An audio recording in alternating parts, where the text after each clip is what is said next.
بسم اللہ الرحمن الرحیم۔ سیرت النبی صلی اللہ علیہ وسلم، درس نمبر 20۔ آج کے درس میں سلسلہ غزوات، نبی اکرم صلی اللہ علیہ وسلم کی جو غزوات ہے ان سے متعلق بات کرنی ہے۔ سیرت النبی صلی اللہ علیہ وسلم پر جتنی کتابیں لکھی گئی ہیں ان میں رسول پاک صلی اللہ علیہ وسلم کے غزوات کو ایک روشن باب کی صورت میں ذکر کیا گیا ہے۔ تمام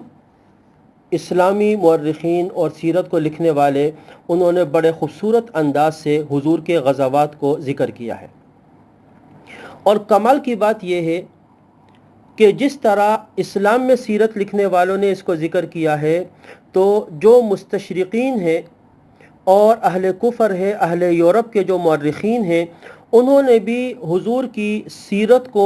ذکر کیا ہے اور اس میں غزوات کو بڑے خاص طور پر ذکر کیا ہے، اور اس انداز سے کتابیں تحریر کی ہے کہ گویا غزوات اصل میں لڑائیوں کا ایک تسلسل تھا، اور جس کا مقصد مسلمانوں کا لوگوں کو زبردستی مسلمان بنانا اور لوٹ مار کرنا تھا۔ چونکہ یہ تحریریں سراسر بدنیتی پر مبنی ہے اور غلط خیال اور گمراہ کن رائے ہے، اس لیے آج کے درس میں اس کی وضاحت اور اس سے متعلق بات کرنا مقصود ہے۔ نبی اکرم صلی اللہ علیہ وسلم نے جس وقت نبوت کا اعلان کیا، 40 سال جب آپ کی عمر پوری ہوئی اور آپ کو نبوت دی گئی، اللہ کی طرف سے حکم آیا، یا ایھا المدثر قم فانذر وربک فکبر، اے پیغمبر آپ اپنے رب کی بڑائی شروع کیجئے۔ اور رسول اللہ صلی اللہ علیہ وسلم نے مکے کے شرک کے ماحول میں، بت پرستی کے ماحول میں آپ کھڑے ہوئے اور آپ نے لوگوں سے کہا، یا ایھا الناس قولوا لا الہ الا اللہ، اے لوگوں کہو اللہ کے سوا کوئی معبود نہیں۔ یہ کہنا اتنا آسان نہیں تھا، یہ کہنا تھا کہ وہ سب کے سب آپ کے جانی دشمن ہو گئے، آپ کے خون کے پیاسے ہو گئے، اور ظلم اور ستم کی کوئی نوع یا کوئی قسم ایسی باقی نہ چھوڑی ہو کہ جس کا آپ یا پھر جو آپ کے اوپر ایمان لانے والا صحابہ ہو ان پر انہوں نے تجربہ نہ کیا ہو۔ یہ تو اللہ تبارک و تعالیٰ کی طرف سے تسلیاں تھی، قرآن کی آیتوں کا نزول تھا کہ آپ کا سینہ اس کو برداشت کر رہا تھا، ورنہ مکے کے لوگوں نے انتہائی ظلم کیا۔ لیکن ایسے ماحول میں جو اسلام لانے والے تھے، کیا ان پر زبردستی ان کو مسلمان کیا جا رہا تھا؟ حضرت ابوبکر صدیق رضی اللہ تعالی عنہ، حضرت عمر فاروق رضی اللہ تعالی عنہ، حضرت عثمان غنی رضی اللہ تعالی عنہ، حضرت علی رضی اللہ تعالی عنہ، یہ خلفائے راشدین، پھر ان کے بعد دیگر صحابہ، انہوں نے جو اسلام قبول کیا تو کیا ان پر کوئی زبردستی کی گئی؟ حضرت ابو ذر غفاری رضی اللہ تعالی عنہ مکے سے باہر دور قبیلے سے تعلق رکھتے تھے، جب ان کو پتہ چلا آئے رسول اللہ صلی اللہ علیہ وسلم پر ایمان لے کر آئے، اور جب واپس ہوئے تو ان کی دعوت سے آدھا قبیلہ بنو غفار مسلمان ہو گیا۔ حضرت جعفر رضی اللہ تعالی عنہ کچھ لوگوں کو لے کر حبشہ کی طرف انہوں نے ہجرت کی، حبشہ میں جا کے انہوں نے نجاشی کے دربار میں ایک خطبہ دیا، اور نجاشی مسلمان ہو گیا اور وہاں کے لوگ مسلمان ہوئے، تو کیا ان پر زبردستی کی گئی؟ نہیں، وہ اپنی مرضی سے اسلام قبول کرنے والے تھے۔ رسول پاک صلی اللہ علیہ وسلم مکہ مکرمہ میں تھے، مدینے سے ایک وفد آیا، وہ ایمان لے کر آئے، دوسرا وفد آیا بیعت عقبہ کے اندر جو بیعت ہوئی، جو پیچھے دروس میں ذکر ہو چکے ہیں، اور پھر انہوں نے کہا بھی کہ آپ کسی کو دے کے جو ہمارے ساتھ جائے، اور حضرت مصعب بن عمیر رضی اللہ تعالی عنہ ان کے ساتھ گئے، اور وہاں پر مدینے کے لوگ انہوں نے اسلام کو قبول کیا۔ رسول پاک صلی اللہ علیہ وسلم کو دعوت دی مدینے آنے کی کہ آپ مکہ چھوڑ دیں، آپ آئے، ہم آپ کی حفاظت کریں گے۔ اور اس موقع پر بھی جب وہ کہہ رہے تھے تو انصار ہی میں سے ایک شخص کھڑا ہوا اور اس نے کہا کہ اے لوگوں، تمہیں پتہ ہے تم کیا کہہ رہے ہو؟ تم پورے عرب سے اعلان جنگ کرنے جا رہے ہو۔ انہوں نے کہا ہمیں قبول ہے۔ تو کیا یہ زبردستی تھی؟ نہیں، یہ زبردستی نہیں، بلکہ وہ اپنی خوشی سے اسلام قبول کر کے نبی اکرم صلی اللہ علیہ وسلم پر ایمان لے کر آئے تھے۔ اور پھر اتنا تو ہر انسان سمجھتا ہے کہ اگر کسی کے اوپر جبر اور اکراہ کیا جائے، کسی کو زبردستی مسلمان کیا جائے،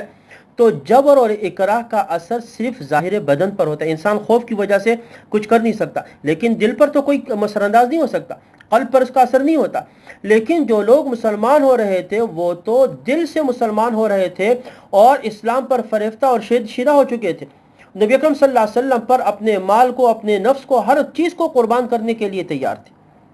تو ابتدا میں تو ان لوگوں نے اس انداز سے اسلام کو قبول کیا، تو ان پر کیا کوئی زبردستی نہیں ہوئی. پھر جب رسول اللہ صلی اللہ علیہ وسلم مدینہ منورہ تشریف لے کر آئے اور مسلمانوں کی ایک جماعت بنی، انصار اور مہاجرین سے ایک قوت بنی، ایک ریاست کا قیام ہوا، ایک طاقت آئی، اس کے بعد بھی اسلام کے قوانین کو اگر دیکھا جائے تو اسلام بزور شمشیر اس کے بعد بھی نہیں پھیلا. اسلام نے اپنی اشاعت کا ایک قانون بیان کیا ہے کہ جب بھی کسی کے ساتھ جنگ ہوگی تو سب سے پہلے ان کو اسلام کی دعوت پیش کرو، اسلام کی دعوت دی جائے گی. آج بھی آپ صلی اللہ علیہ وسلم کے زمانے سے لے کے آج تک جہاد کا طریقہ کار یہی ہے کہ سب سے پہلے ایمان کی دعوت دے. پس اگر وہ ایمان لے کر آ جائیں تو وہ مسلمانوں کے بھائی ہیں اور ان کو وہی حق حاصل ہوگا جو مسلمانوں کو، ان کو وہ تمام حقوق حاصل ہو جائیں گے اور بالکل ان کا اسلام ان کے برابر ہو جائے گا. اور اگر وہ اسلام قبول نہیں کرتے تو پھر ان کو دوسرا آپشن دیا جائے گا کہ بھئی اگر آپ اسلام قبول نہیں کرتے، اپنے مذہب پر قائم رہنا چاہتے ہیں تو ٹھیک ہے، اسلامی حکومت کے ماتحت آ جائے اور ان کو جزیہ جو ایک ٹیکس ہے وہ دینا قبول کر دے. اسلام تمہیں امن دے گا، تمہارے جان، تمہارے مال کی حفاظت کی ذمہ داری اسلامی حکومت کی ہوگی، اسلامی حکومت میں کوئی تمہیں نقصان نہیں پہنچا سکے گا، یہ اسلام کا قانون ہے. ہاں اگر وہ ان تینوں کو قبول نہیں کرتے ہیں، اگر وہ اسلام کو بھی قبول نہیں کرتے ہیں اور وہ اسلامی حکومت کے ماتحت جزیہ دے کر رہنا بھی پسند نہیں کرتے ہیں اور اسلام کے مخالف ہیں، تو اب پھر لازمی بات ہے اسلام حکم دیتا ہے ان کے ساتھ جنگ کرنے کا تاکہ اسلام کو نقصان نہ پہنچ سکے. یہ نہیں ہے کہ اسلام صرف قتل و قتال چاہتا ہے یا اسلام صرف لوگوں کو مارنا چاہتا ہے، ایسا قطعا نہیں ہے. ورنہ یہ تو اسلامی قوانین میں یہ بھی ضابطہ سب کو معلوم ہے کہ اسلام ایمان نام ہے اقرار باللسان و تصدیق بالقلب، کہ جو زبان سے اقرار کر لے اور دل سے قبول کر لے. تو اگر کوئی زبردستی کسی کو مسلمان کیا جائے تو اگر کسی نے منہ سے زبان سے کلمہ پڑھ لیا اور دل سے قبول نہیں کیا ہے، اسلام نے تو اس کو منافق کہا. اسلام میں تو مستقل ایک باب ہے منافقین کا کہ وہ لوگ کہ جنہوں نے اپنی کسی طمع کے لیے، لالچ کے لیے یا خوف کے تحت اسلام زبان سے تو اس کا اقرار کیا لیکن دل سے نہیں قبول کیا، تو اسلام میں ایسے لوگ تو منافق کہلاتے ہیں. تو اسلام نے کسی کے اوپر زبردستی نہیں کی ہے، کسی کے اوپر جبرن اسلام کو قبول کرنے کا کسی کو حکم نہیں دیا. اور جو رسول اللہ صلی اللہ علیہ وسلم نے غزوات کیے ہیں، جہاد کیے ہیں، تو ان جہاد کا مقصد یہ ہے کہ اللہ کا دین دنیا میں قائم رہے، مسلمان عزت کے ساتھ زندگی بسر کرے اور امن و عافیت کے ساتھ اللہ کی اطاعت کرے. اور اسلام اپنے جو اس کے دشمن ہیں، کافر ہیں، ان کے وجود کا دشمن نہیں ہے. اسلام ان کے وجود کا نہیں بلکہ ان کی جو ایسی شان اور شوکت اور طاقت جو کہ اسلام اور اہل اسلام کے خلاف استعمال ہوتی ہے، اس طاقت کے خلاف ہے.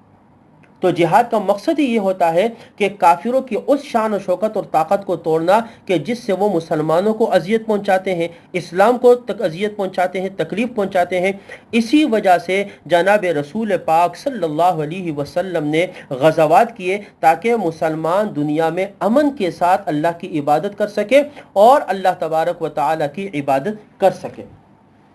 پھر اگر ہم ان غزوات کو لے کے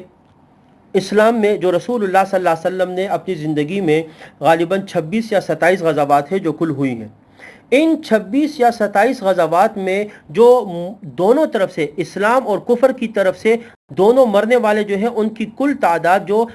سیرت کی کتابوں میں ذکر ہے وہ 1018 ہے دونوں طرف سے. جبکہ اس کے مقابلے میں جو کفار کی جنگیں ہوئی ہیں، پہلی جنگ عظیم جو 1914 سے لے کے 1918 تک 4 یا 5 سال رہی ہے، اس کے درمیان کافروں کی جو کتابیں ہیں انسائکلوپیڈیا اور وہ جو اس کو ذکر کرتے ہیں 64 لاکھ لوگ اس کے اندر مرے ہیں. دوسری جنگ عظیم جو ہوئی ہے 1939 سے لے کے 1945 تک تقریباً 5 یا 6 سال یہ جنگ جاری رہی، اور یہ بھی کافروں ہی کے درمیان تھی۔ اس میں لکھا ہوا ہے کہ 3 کروڑ لوگ اس کے اندر مرے ہیں، 3 کروڑ لوگ آبادی۔ تو قتل و قتال کرنا یہ تو کفار کا کام ہے، لوگوں کو لوٹنا، ان کے مال کو لوٹنا، ان کو قتل کرنا، ظلم کرنا، اسلام کا یہ حکم نہیں ہے۔ جہاد کا حکم اس لیے نہیں ہے کہ کافروں کے مالوں کو لوٹا جائے یا ان پر ظلم کیا جائے، بلکہ وہ امن کے لیے ہے، اسلام کے لیے ہے۔ یہی وجہ ہے کہ جناب رسول پاک صلی اللہ علیہ وسلم نے یہ غزوات کیے ہیں، اور انشاءاللہ تعالی آگے جو غزوات کے ابواب ہے ترتیب کے ساتھ انشاءاللہ تعالی ان کو ذکر کیا جائے گا۔ اللہ پاک ہمیں صحیح انداز سے سیرت کو سمجھنے کی توفیق عطا فرمائے۔ وآخر دعوانا ان الحمد للہ رب العالمین۔